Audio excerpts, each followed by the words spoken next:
할렐루야. 오늘은 창세기 30장입니다. 라헬이 자기가 야곱에게서 아들을 낳지 못함을 보고 그의 언니를 시기하여 야곱에게 이르되 내게 자식을 낳게 하라. 그렇지 아니하면 내가 죽겠노라. 그러니까 레아는 시력이 좋지 못하고 야곱으로부터 사랑을 입지 못했지만 아들을 넷이나 낳았습니다. 그러나 라헬은 곱고 아리따웠고 야곱으로부터 사랑을 입었습니다. 하지만 자녀가 없었습니다. 그래서 이제 라헬이 자기 언니를 시기하여 야곱에게 지금 떼를 쓰고 있는 것입니다. 내게 자식을 낳게 하라. 그렇지 않으면 내가 죽어버리겠다. 죽겠다. 2절에 야곱이 라헬에게 성을 내어 이르되 그대를 임신하지 못하게 하시는 이는 하나님이시니 내가 하나님을 대신하겠느냐. 라헬이 이르되 내 여종 비라에게로 들어가라. 그가 아들을 낳아 내 무릎에 두리니 그러면 나도 그로 말미암아 자식을 얻겠노라 하고 그의 시녀 비라를 남편에게 아내로 주매 야곱이 그에게로 들어갔더니 비라가 임신하여 야곱에게 아들을 낳으니라. 라헬이 이르되 하나님이 내 억울함을 푸시려고 내 호소를 들으사 내게 아들을 주셨다 하고 이로 말미암아 그의 이름을 단이라 하였으며 라헬의 시녀 빌하가 다시 임신하여 둘째 아들을 야곱에게 낳음에 라헬이 이르되 내가 언니와 크게 경쟁하여 이겼다 하고 그의 이름을 납달리라 하였더라. 이제 라헬은 자기가 자녀를 못 낳으니까 그의 여종 비라를 야곱에게 주어서 그로 인해서 자식을 얻고자 했고 단과 납달리가 태어나고 있습니다. 9절에 레아가 자기의 출산이 멈춤을 보고 이제 언니 레아도 그의 시녀 실바를 데려다가 야곱에게 주어 아내로 삼게 하였더니 레아의 시녀 실바가 야곱에게서 아들을 낳으며 레아가 이르되 복되도다 하고 그의 이름을 가시라 하였으며 레아의 시녀 실바가 둘째 아들을 야곱에게 낳으며 레아가 이르되 기쁘도다 모든 딸들이 나를 기쁜 자라 하리로다 하고 그의 이름을 아셀이라 하였더라. 밀 거둘 때 루벤이 나가서 들에서 합 한 채를 얻어 그의 어머니 레아에게 드렸더니 라헬이 레아에게 이르되 언니의 아들의 합 한 채를 청구하노라. 레아가 그에게 이르되 내가 내 남편을 빼앗은 것이 작은 일이냐. 그런데 내가 내 아들의 합 한 채도 빼앗고자 하느냐. 라헬이 이르되 그러면 언니의 아들의 합 한 채 대신에 오늘 밤에 내 남편이 언니와 동침하리라 하니라. 그러니까 라헬은 야곱의 사랑을 입었으므로 이 라헬이 만류하면 야곱은 이렇게 언니 레아에게로 이렇게 그런 가지 않았던 것으로 우리가 짐작할 수 있습니다. 그래서 레아는 내가 내 남편을 빼앗은 것이 작은 일이냐 이렇게 빼앗았다라는 표현을 쓰고 있습니다. 그러면서 내가 내 아들의 합 한 채도 빼앗고자 하느냐. 그래서 이제 라헬이 이르되 그러면 언니의 아들의 합 한 채 대신에 오늘 밤에 내 남편이 언니와 동침하리라. 그러니까 라헬이 상당히 권력이 있었던 것으로 보입니다. 이런 언니와의 싸움에서 유력한 위치에 있었죠. 왜냐하면 야곱이 자기를 더 사랑했으니까요. 자기를 사랑했으니까요. 16절에 저물 때에 야곱이 들에서 돌아오매 레아가 나와서 그를 영접하여 이르되 내게로 들어오라. 내가 내 아들의 합 한 채로 당신을 샀노라. 남편을 합 한 채를 이렇게 사고 팔 정도로 이 두 자매 간의 투기가 극심했다고 보여집니다. 그 밤에 야곱이 그와 동침하였더라. 하나님이 레아의 소원을 들으셨으므로 그가 임신하여 다섯째 아들을 야곱에게 낳은지라. 레아가 이르되 내가 내 시녀를 내 남편에게 주었으므로 하나님이 내게 그 값을 주셨다고 그의 이름을 이사가리라 하였으며 레아가 다시 임신하여 여섯째 아들을 야곱에게 낳은지라. 레아가 이르되 하나님이 내게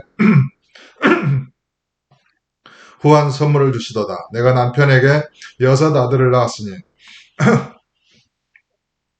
이제는 그가 나와 함께 살리라 하고 그의 이름을 스불론이라 하였으며 그 후에 그가 딸을 낳고 그의 이름을 디나라 하였더라.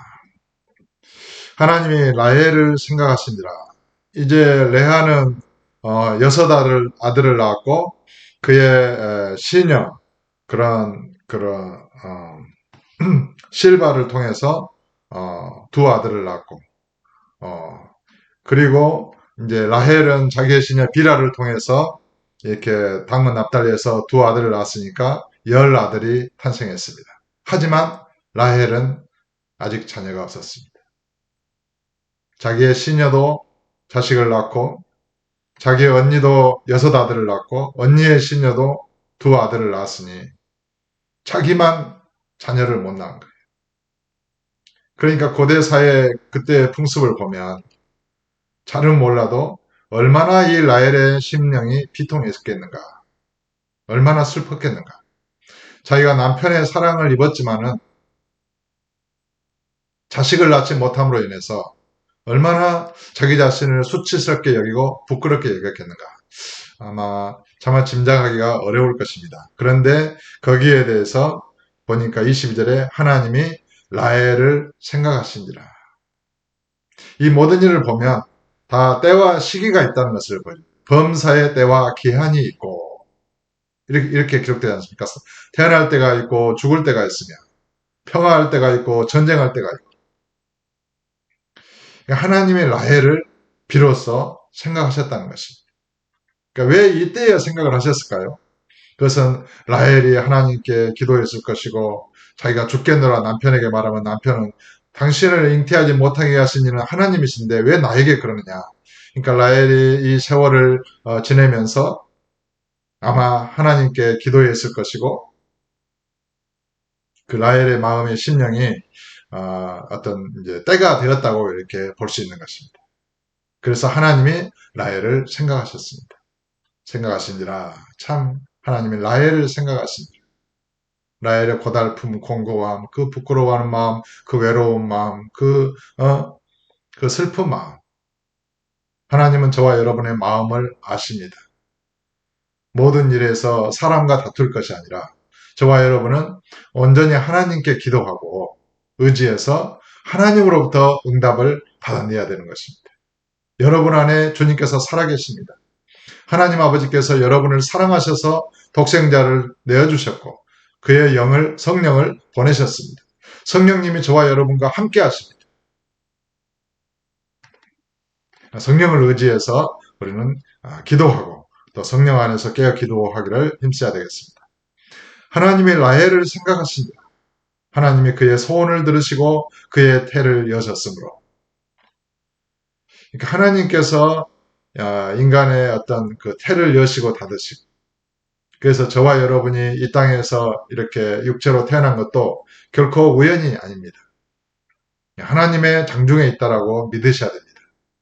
그러므로 여러분의 인생이 고달프고 슬프고 혹시 외로우시다면 하나님 앞에서 성령 안에서 기도하고 여러분과 함께 하시는 예수님의 십자가의 사랑 안에서 이렇게 묵상하고 기도해 볼 수 있기를 바랍니다. 23절입니다. 그가 임신하여 아들을 낳고 이르되 하나님이 내 부끄러움을 씻으셨다 하고 그 이름을 요셉이라 하니 여호와는 다시 다른 아들을 내게 더하시기를 원하노라 하였더라. 여기에서 요셉이 탄생합니다. 그러니까 하나님은 이미 요셉을 작정하고 계셨겠죠. 그리고 야곱과 라헬을 선택하셨을 것이고 바로 이 이스라엘이 나중에 그런 애굽 땅에 가고 애굽 땅으로 들어갈 때 이 요셉이 국무총리가 되지 않습니까? 이제 그런 것들을 하나님은 이미 마음속에 이렇게 설계하시고 작정하셨을 것으로 보여집니다. 그런 가운데서 라헬을 생각하시고 라헬의 기도를 들으시고 라헬의 소원을 들으시고 그에게 응답하사 비로소 요셉을 허락하고 계시다고 우리는 볼 수 있습니다. 25절입니다. 라헬이 요셉을 낳았을 때 야곱이 라반에게 이르되 나를 보내어 내 고향 나의 땅으로 가게 하시되 이제 야곱과 라반의 치밀한 그런 전략적인 싸움이 여기서 시작됩니다. 지금까지는 야곱이 수세에 몰렸어요. 아내를 속임을 당하고 이제 이렇게 7년을 더 봉사해서 비로소 라헬을 얻었지만 라헬이 이제 자녀를 이렇게 낳고 이제 그런 때가 되니까 비로소 야곱의 반격이 시작됐습니다. 이제 나는 가겠다. 고향 땅으로 돌아가겠다. 돌아가게 해라. 야곱은 치밀한 그런 하나님과의 관계에서 어떤 전략적으로 이 문제를 라반과 지금 싸우고 있는 것입니다. 단순히 가겠다 이런 것이 아니에요. 이제 돌아가게 하라. 그러니까 이제 외삼촌 라반이 뭐라고 말합니까? 26절에 내가 외삼촌에게 일하고 얻은 처자를 내게 주시어 나로 가게 하소서. 내가 외삼촌에게 한 일은 외삼촌이 아시나이다. 14년 일하고 그 후로 자녀들이 열 아들이 태어날 때까지 얼마나 세월이 흘렀겠습니까? 시간이. 그 야곱은 라반을 섬기고 거기에 머슴처럼 일을 했지만 자기의 소유는 하나도 없는 거예요. 27절에 라반이 그에게 이르되 여호와께서 너로 말미암아 내게 복 주신 줄을 내가 깨달았노니. 그러니까 라반도 인정할 만큼 야곱은 일을 열심히 했고 여호와께서 야곱과 함께 하셔서 라반의 어떤 모든 소유를 풍족하게 하신 것입니다. 주신 줄 내가 깨달았노니 내가 나를 사랑스럽게 여기거든 그대로 있으라. 또 이르되 내 품삯을 정하라. 내가 그것을 주리라. 지금까지는 안 줬다는 거예요. 두 딸 줬으니까 그냥 공으로 부려먹은 거예요. 이 라반의 심사가 그래서 예전에 아브라함의 종이 이렇게 이삭의 아내를 택하여 라반에게 왔을 때도 하룻밤 자고 빨리 가버리잖아요. 그게 하나님의 응답이었어요. 이게 라반은 정말로 상대하기 어려운 사람이었다고 보여집니다. 29절에 야곱이 그에게 이르되 내가 어떻게 외삼촌을 섬겼는지 어떻게 외삼촌의 가축을 쳤는지 외삼촌이 아시나이다. 내가 오기 전에는 외삼촌의 소유가 적더니 번성하여 때를 이루었으니 내 발이 이르는 곳마다 여호와께서 외삼촌에게 복을 주셨나이다. 그러나 나는 언제나 내 집을 세우리까. 야곱이 지금 항변하고 있는 것입니다. 내가 오기 전에는 외삼촌의 소유가 적었는데 내가 이르는 곳마다 여호와께서 복을 주셔서 지금은 번성하여 때를 이루었지 않습니까? 하지만 나는 언제나 내 집을 세우리까. 야곱이 이제 라반을 향하여 반격을 시작한 것입니다. 항변했습니다. 그러니까 31절에 라반이 이르되 내가 무엇으로 내게 주랴.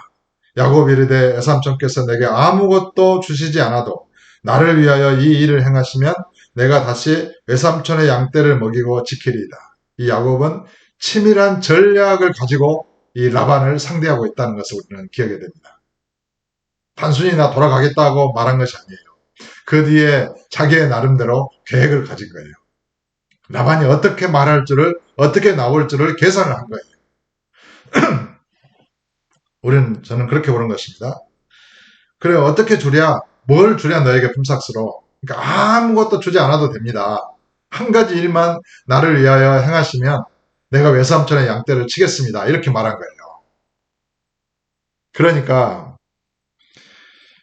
뭐냐 이제 물었겠죠. 32절에 오늘 내가 외삼촌의 양떼에 두루 다니며 그 양 중에 아롱니 것과 점 있는 것과 검은 것을 가려내며 또 염소 중에 점 있는 것과 아롱니 것을 가려내리니 이 같은 것이 내 품삯이 되리이다. 후일에 외삼촌께서 오셔서 내 품삯을 조사하실 때 나의 의가 내 대답이 되리이다.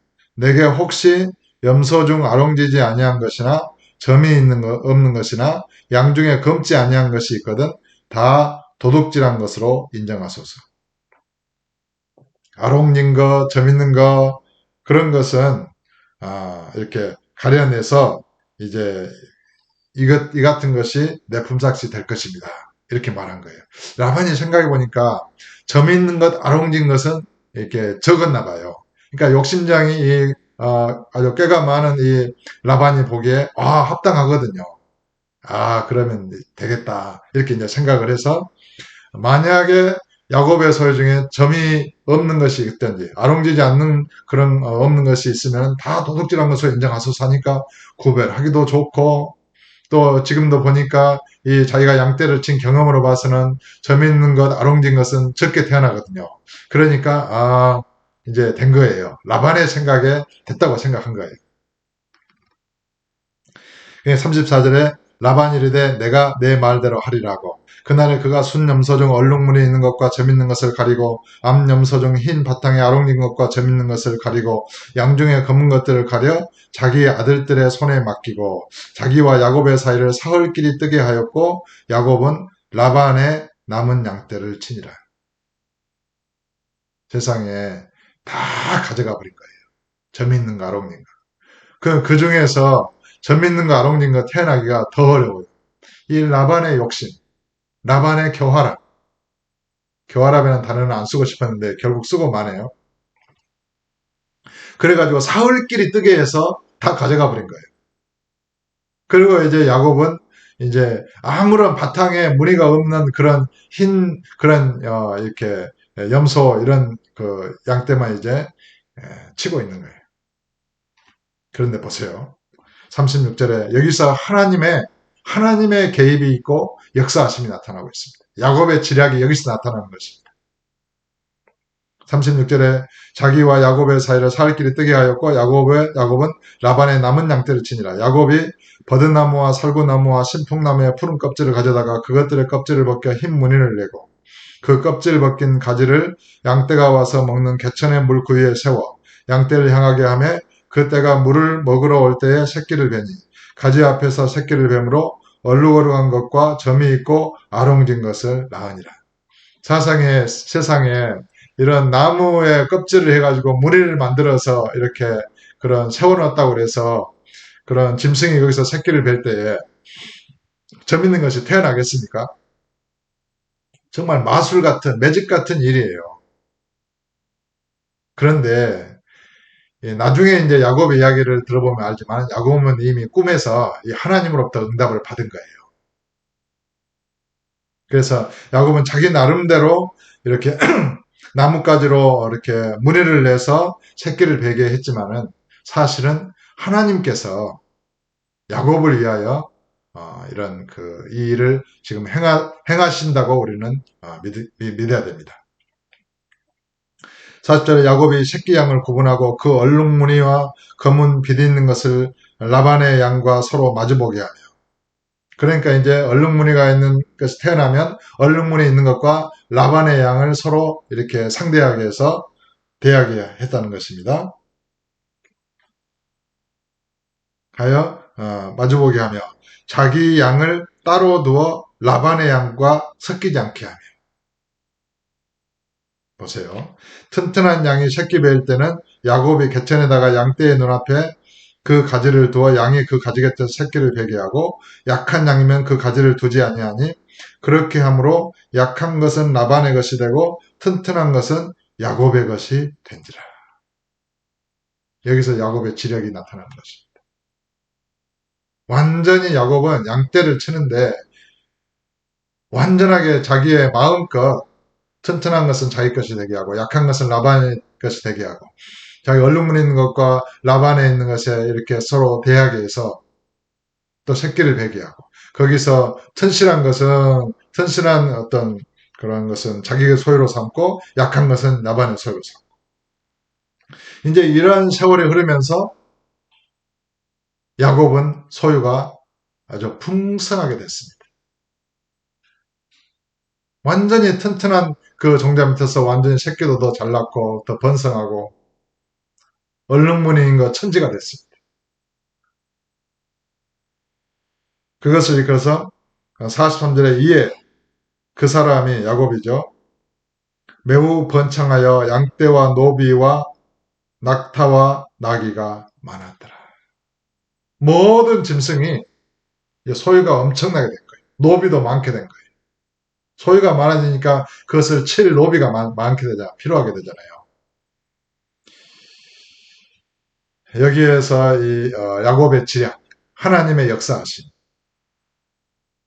그리고 또 그 전에 그 야곱의 아내들의 다툼, 야곱의 이 파란만장한 인생, 그런 라반과 외삼촌 라반과의 그런 이 대결에서 야곱은 승리의 삶을 살게 됩니다.